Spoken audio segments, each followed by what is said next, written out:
nous allons dormir sur demeure de la Saint-Jean. Nos rêves se réaliseront.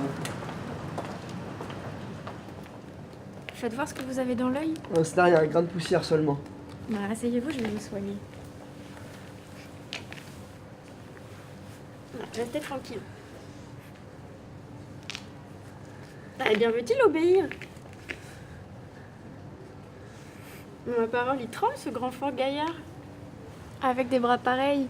Mademoiselle Julie, attention, je ne suis qu'un homme. Veut-il rester tranquille? Voilà, c'est parti. Remerciez-moi et baisez-moi la main. Mademoiselle Julie, écoutez-moi. Baisez-moi la main d'abord. Écoutez-moi. Baisez-moi la main d'abord.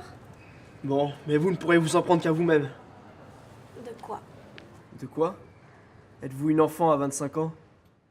Vous ne savez pas que c'est dangereux de jouer avec le feu. Pas pour moi, je suis assurée. Non, vous ne l'êtes pas.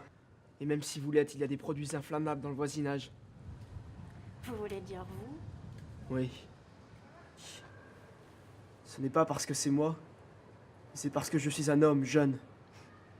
D'aspect avantageux. Vous croyez? Vous avez pas honte? C'est sérieux ou c'est une plaisanterie? C'est sérieux. Alors c'était sérieux tout à l'heure aussi. Vous jouez bien trop sérieusement. C'est ça qui est dangereux. Maintenant, je suis fatigué de jouer et je vous prie de m'excuser si je retourne à mon travail. C'est pour mon service que je suis venu. Pas pour être votre camarade de jeu. Et je ne pourrai jamais l'être. Je me tiens pour trop bon pour cela. Vous êtes fier. Dans certains cas, dans d'autres non. Avez-vous jamais aimé? Nous ne nous servons pas de ce mot. J'ai eu de l'affection pour beaucoup de filles. Et un jour, j'ai été malade. Malade, voyez-vous. De ne pas pouvoir avoir celle que je voulais. Malade comme les princes des 1001 nuits, qui par pur amour n'étaient plus capables de manger ou de boire. Qui était-ce? Oh, qui était-ce? Si je vous le demande comme une égale.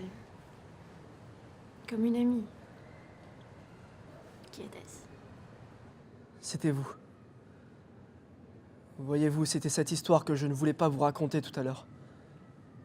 Et maintenant, je vais vous la dire. Savez-vous de quoi le monde a l'air vu d'en bas? Non, vous ne savez pas.